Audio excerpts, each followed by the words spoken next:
앞에 있는 분들 함께 인사 나눌까요? 사랑하고 축복합니다.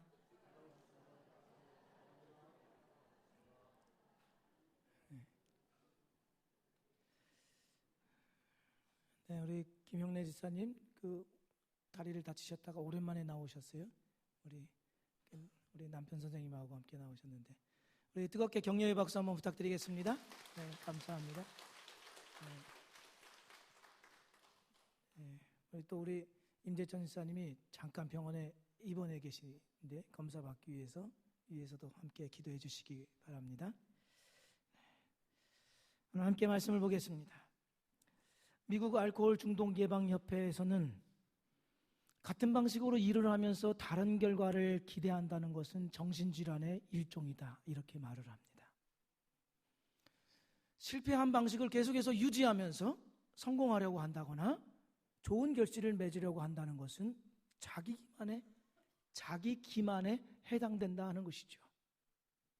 우리가 이 방식으로 일을 했습니다. 그런데 이 방식으로 일했는데 실패했습니다. 그러면 다른 방식을 취해야죠. 다른 방법을 강구해야죠. 그런데 똑같은 일과 꼭 똑같은 생활 패턴을 유지하면서 전혀 다른 결과를 얻으려고 한다면 그것은 어리석은 일입니다. 우리 신앙도 역시 마찬가지입니다. 내가 이 길로 가서 하나님이 기뻐하시지 않는다고 한다면 그 길을 더 이상 가지 말아야 합니다. 하나님이 원하시는 길로 나아가야 그 안에 참된 기쁨과 승리가 있는 것입니다. 성도 여러분, 우리는 주님이 승리할 수 있는 길을 열어주셔서 그 길로 가서 실패의 미스바의 인생이 아니라 승리의 미스바의 인생으로 살아가실 수 있기를 주의 이름으로 축복드립니다. 오늘 본문에는 이 사실을 우리에게 일깨워주고 있습니다. 여기에 사무엘 선지자와 이스라엘 백성이 어떠한 태도를 갖고 있는지 대조적으로 우리에게 보여주지요. 5절 말씀에 사무엘이 이르되 온 이스라엘은 미스바로 모이라. 내가 너희를 위하여 여호와께 기도하리라. 지금 이스라엘 백성 앞에 사무엘이 등장하여 이 말씀을 하고 있죠. 사무엘의 태도는 이렇습니다. 너는 이스라엘 백성 앞에 나타나서 말하라 라고 하는 하나님의 말씀에 귀를 기울이는 자입니다. 그런데 이스라엘 백성은 이렇습니다. 이제 하나님이 나타나셔서 역사하실 차례입니다 라고 자기 주장을 하는 태도이죠. 이스라엘 백성은 여호와 하나님만을 섬기는 자들이 아니라 기록되어 있는 바대로 바알과 아스다롯이라고 하는 우상도 함께 섬겼습니다. 이 바알과 아스다롯은 비와 천둥과 풍요의 신, 이렇게 알려져 있습니다. 그런데 이 우상들이 활동을 하기 위해서는 인간 편에서 원인을 제공해야 합니다. 그것이 신전매음입니다. 신전매음을 통하여서 이 바알과 아스다롯은 결합하여서 천둥이 치고 비가 내려서 땅에 풍요로운 곡물을 거둘 수 있다, 이렇게 믿었습니다. 이것이 가나안 종교입니다. 여기에 영향받은 것이 이스라엘 백성이죠. 그러니까 마치 하나님을 바알과 아스다롯을 섬기듯이 그렇게 섬깁니다. 그러니까 이들은 하나님을 부리는 기술과 훈련을 받은 셈입니다. 하나님께 뇌물을 드려서 하나님 역사해 보십시오 라고 하는 것이죠. 멍석을 깔아놓았으니 이제 하나님이 역사할 차례입니다 라고 하는 것이 이스라엘 백성의 태도입니다. 그러니까 인간에게 주도권이 있는 것이죠. 그러나 지금 이 사무엘은 전혀 정반대로 이스라엘 앞에 등장합니다. 사무엘 1장부터 시작해서 그의 이름이 언급되죠. 그리고 사무엘상 3장 말미에는 그 입술에 하나님의 말씀이 있고 그 말씀이 땅에 떨어지지 않는다는 사실을 온 이스라엘 사람이 알았다, 이렇게 기록되어 있습니다. 그러니까 그들의 죄악으로 말미암아 숨어버렸던 하나님께서 사무엘을 통하여서 말씀하기 시작했다는 것을 온 이스라엘 전역의 사람들이 다 알게 되었다고 그렇게 기록하고 있죠. 그런데 어찌된 일인지 이 4장부터 7장 여기에 전까지는 사무엘이라는 이름이 등장하지 않습니다. 아니, 왜? 그의 입에서 하나님의 말씀이 떨어지지 않는다고 한다면 그 위대한 선지자 아닙니까? 그러면 위대한 선지자로서 어떤 역할을 해야 될 것이라고 우리는 기대를 갖습니다. 사무엘은 위대한 선지자죠. 모세와 비교될 만한 그러한 선지자입니다. 모세는 왕이요, 제사장이요, 선지자의 역할을 한꺼번에 한 사람입니다. 그와 같은 역할을 했던 사람이 바로 사무엘이죠.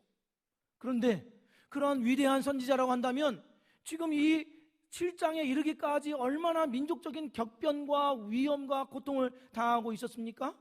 그러면 그때에 나타나셔서 뭐라도 해야 되지 않겠습니까? 2번에 걸친 블레셋과의 전투에서 완전히 패했죠. 그리고 하나님의 언약궤를 빼앗기는 수치스러움을 당했습니다. 그리고 20년 동안 하나님의 법궤가 실로 성소에 모셔온 것이 아니라 저 기럇 여아림에 20년 동안이나 방치되다시피 그쪽에 모셔두었습니다. 그러면 위대한 선지자라고 한다면 사무엘이 이 백성에게 나타나서 뭐라도 야단하고 꾸짖어야 하지 않겠습니까? 그런데 가만히 있더라는 것이죠. 왜 그렇습니까? 여기에 하나님의 사람이라는 신비함이 있습니다. 하나님의 선지자는 누구입니까?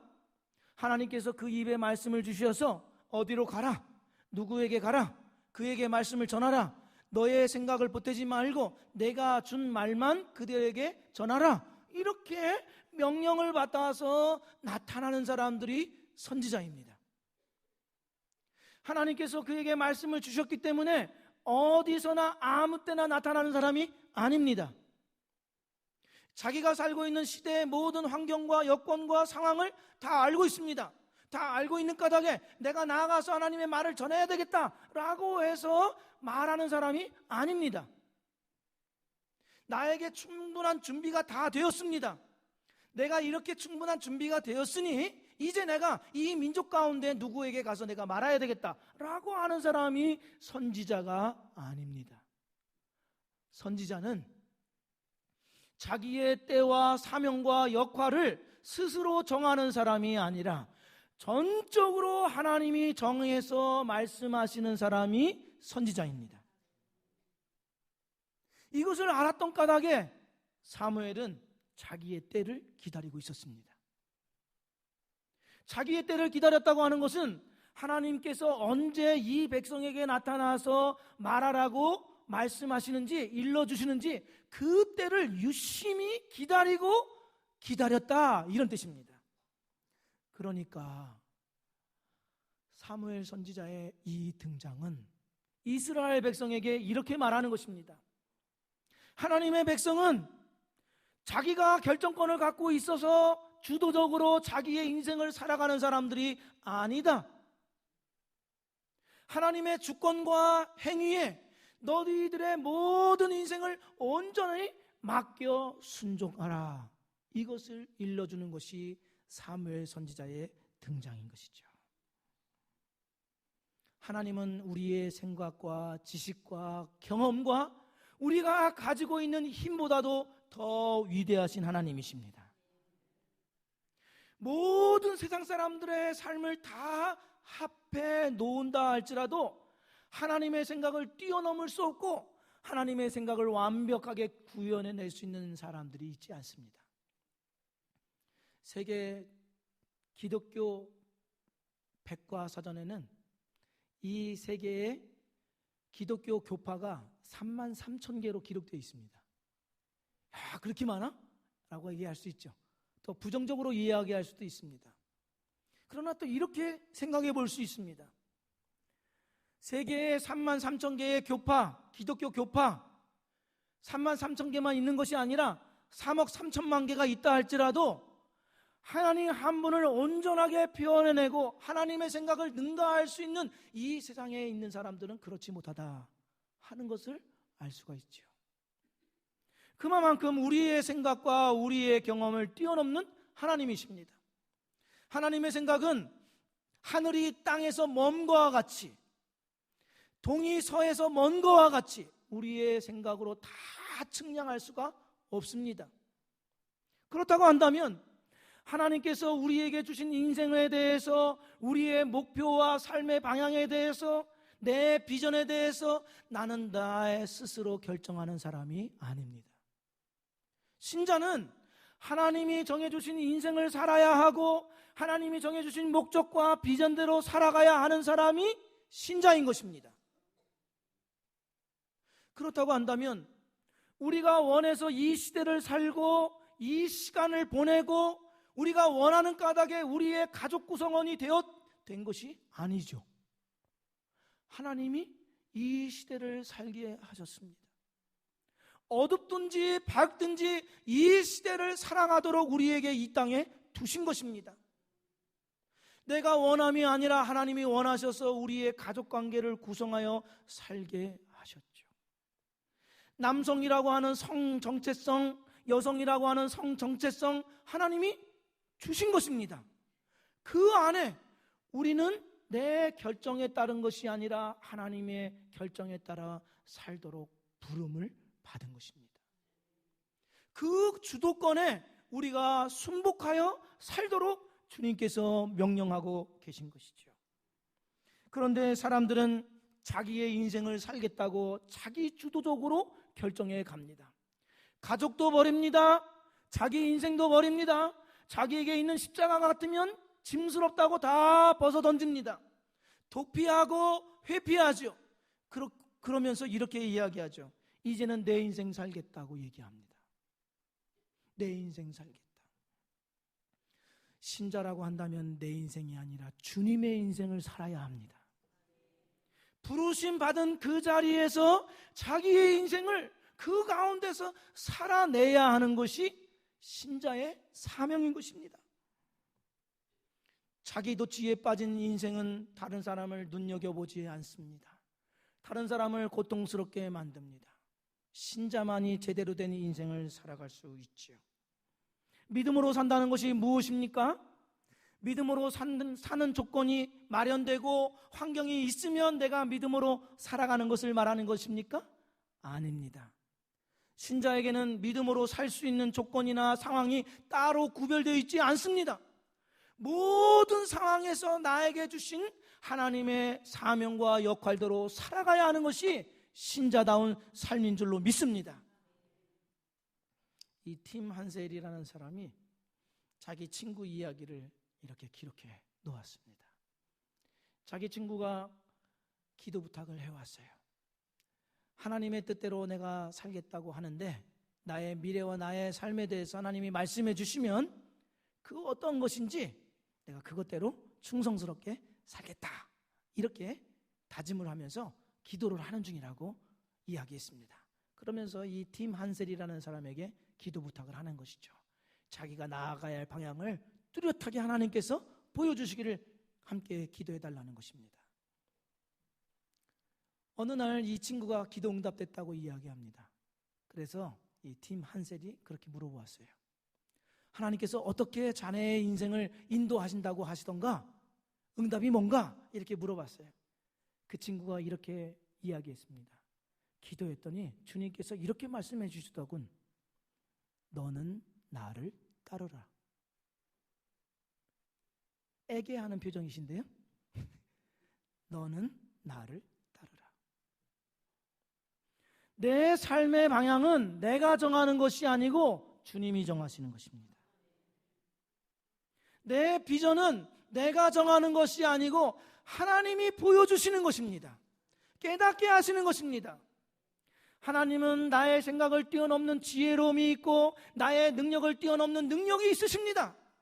그런 까닭에 하나님의 백성이요 신자인 우리는 하나님을 온전하게 따라가는 것이 우리의 사명이요 역할인 줄로 믿으시고 그 말씀에 순종하시기를 주의 이름으로 축복드립니다.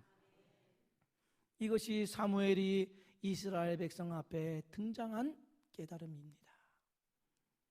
하나님의 백성으로 살지 않으면 그 모든 영광과 특권과 위엄을 잃어버리는 가운데 천하게 됩니다.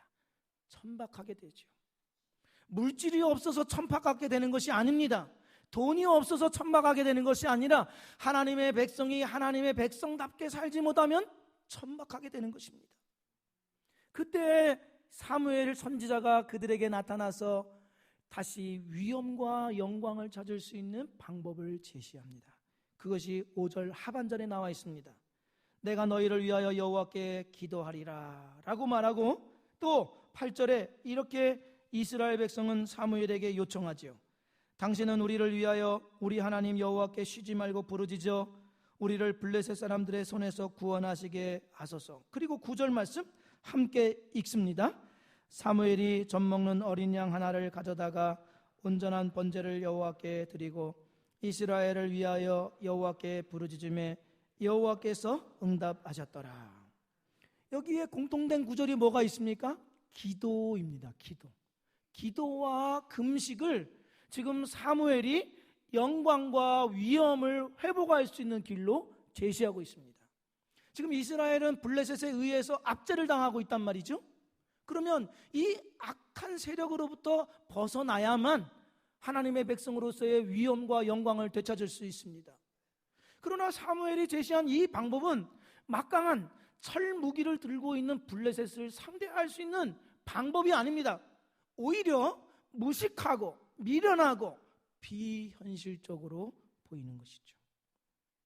세상 사람들에게는 이러한 원리가 있습니다. 콩 심은 데 콩 나고 팥 심은 데 팥 난다. 하늘은 스스로 돕는 자를 돕는다. 이거를 또 성경 말씀으로 알고 있는 분들도 계시더라고요. 이 성경 말씀이 아니에요. 아무리 찾아봐도 그 말씀은 안 나와요. 창세기부터 요한계시록까지. 이거는 그냥 벤자민 플랭클이라고 하는 사람이 얘기한 거예요.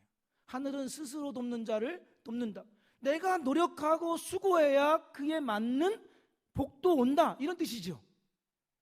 그러니까 사람들에게는 원인이 분명하고 그래야 그에 따르는 결과도 올 수 있다. 이것이 사람들의 일반적인 생각 법칙입니다. 그렇다고 한다면 블레셋 막강한 군사력을 갖고 있는 그들을 대항하기 위해서 기도와 금식 짜증나게 합니다. 화나게 합니다. 있다는 것이 무슨 방법이냐라고 얘기할 수 있는 것이죠. 그런데 놀랍게도 하나님께서는 그 방법에 응하셔서 저 블레셋 군대가 급습해 올 때 그들을 물리쳐 주십니다. 성경에는 우리가 하나님께서 우레를 내셔서 그들을 쫓아내셨다고만 되어 있는데, 저 요세푸스 유대인의 역사가는 지축이 흔들리면서 땅이 갈라지면서 불이 나와서 그들을 삼키고 살라버렸다, 이렇게 기록되어 있습니다. 그러면 왜 하나님께서는 세상 사람들이 알고 있는 일반 법칙, 원인과 결과가 분명한 이 법칙이 아니라 하나님의 법칙으로 살아야 한다, 그것으로 나를 구하라, 이렇게 말씀하셨는가 하는 것이 의문이죠. 이스라엘 백성은 특별한 사명을 받은 하나님의 백성입니다. 나라를 이루기 전에도 하나님께서 그들 민족을 향하여서 분명한 목적과 사명을 주셨습니다. 그것이 출애굽기 19장 5절 6절 말씀에 나와 있죠. 출애굽기 19장 5절 6절 말씀에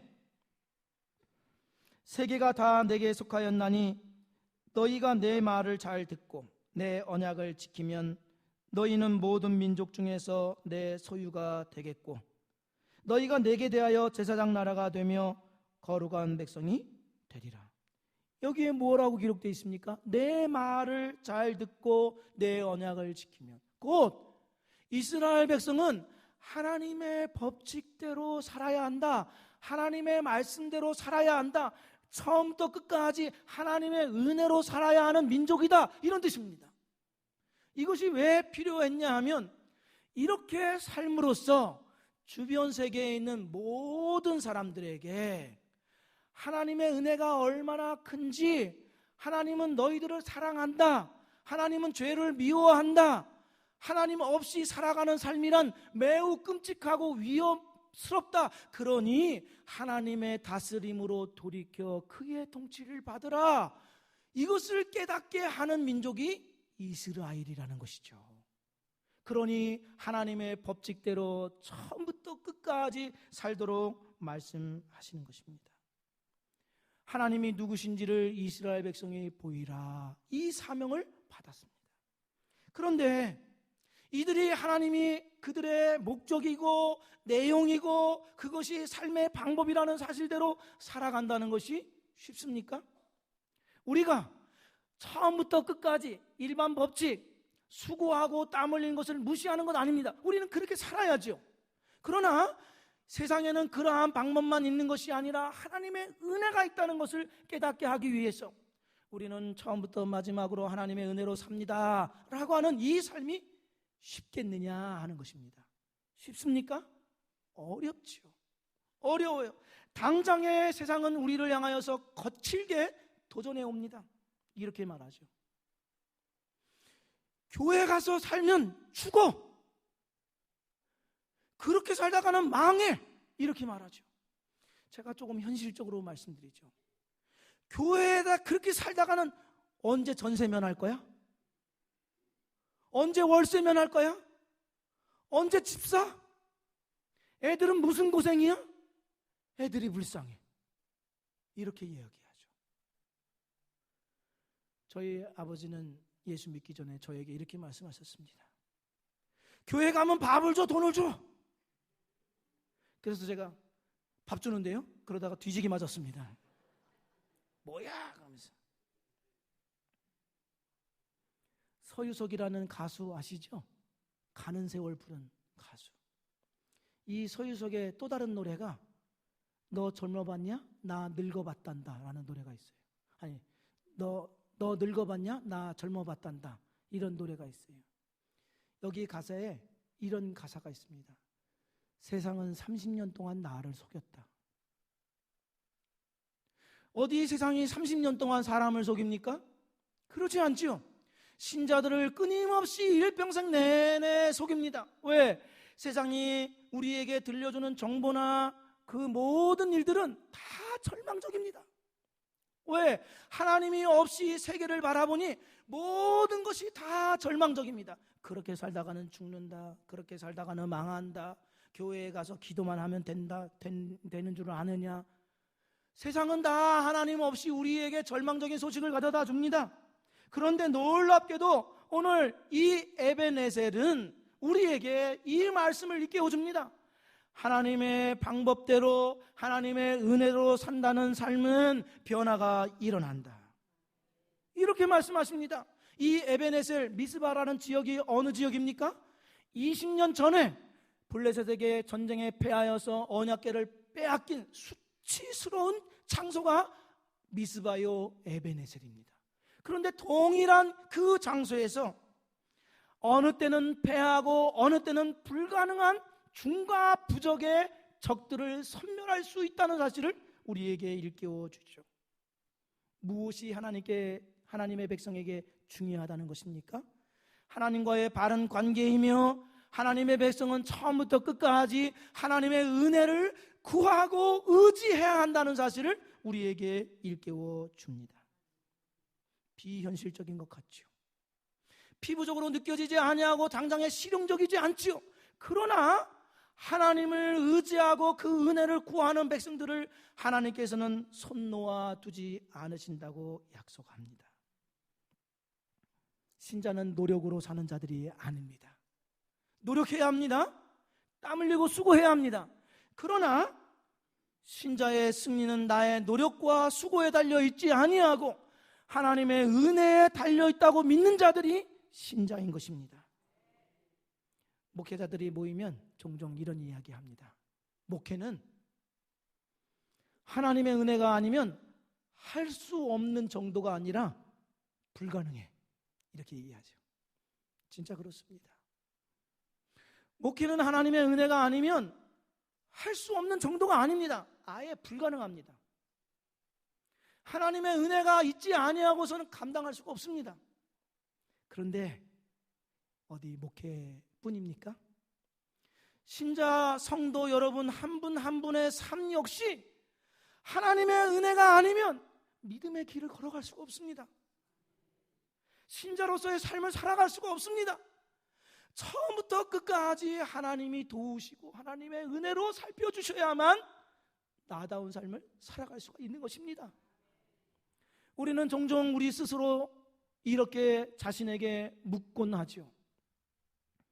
나는 과연 가치 있는 인생을 살 수 있을까? 나는 과연 나에게 주신 사명의 인생을 살아갈 수 있을까? 주님 그 앞에 내가 설 때까지 신자답게 나의 인생이 정말 하나님을 기쁘시게 해드릴 수 있을까? 내가 한 남성으로서, 한 여성으로서, 남편으로서, 아내로서, 부모로서, 자녀로서 신자다운 삶을 과연 살아갈 수 있을까? 이러한 질문을 스스로에게 수없이 던지지요. 이에 대한 대답을 오늘 에베네셀이 답하고 있습니다. 하나님을 우리의 온전한 목적이요, 내용이요, 방법이요, 그 은혜를 구하는 자들에게는 에베네셀이 과거의 역사가 아니라 오늘 우리의 것이 된다고 말씀하고 있습니다. 에베네셀의 역사는 중단되지 않아요. 하나님의 은혜를 구하고 그 은혜를 붙잡는 자들에게 끊임없이 베풀어 주신다 말씀하고 계십니다. 암벽을 등반하다 보면 순간순간 어려운 일들이 있다고 이야기를 해요. 이동을 해야 되는데 갑자기 이동할 자리가 보이지 않아가지고 막막하면서 공포심이 몰려온다는 것이죠. 튼튼한 밧줄에 매달려 있음에도 불구하고 갑자기 두려워서 몸이 얼어붙는다고 합니다. 그래서 손가락 하나도 까딱하지 못해요. 그때 밑에 있는 혹은 위에 있는 스태프들이 이렇게 얘기합니다. 아래를 보지 마시고 한 발자국만 옮기십시오. 한 발자국만 옮기십시오. 이거를 커미트먼트 무브라는 기술적인 용어로 쓰더라고요. 그러니까 움직이는데 집중하라, 전념하라 이런 뜻인 것 같아요. 한 발자국만 움직이십시오. 한 발자국만 옮겨보십시오. 왜냐하면 가만히 서 있는 자동차는 방향을 틀기가 쉽지 않아요. 그렇죠? 그러나 움직이는 자동차는 방향 틀기가 쉬워요. 그와 같이 한 발자국만 옮겨보십시오. 이렇게 이야기한다는 것이죠. 그렇습니다. 우리의 인생은 예수 그리스도라고 하는 끊어질 수 없는 줄에 매여 있습니다. 아니, 예수 그리스도와 하나가 되어 묶여 있습니다. 이것을 믿으시고 지금이 아무리 어두운 칠흑과 같은 밤을 맞이했다 할지라도 믿음으로 한 발자국만 옮겨보십시오. 그 은혜를 사모하는 가운데 한 발자국만 주님을 바라보십시오.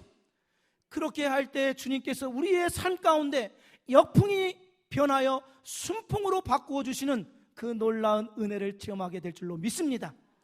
다 같이 자리에서 일어나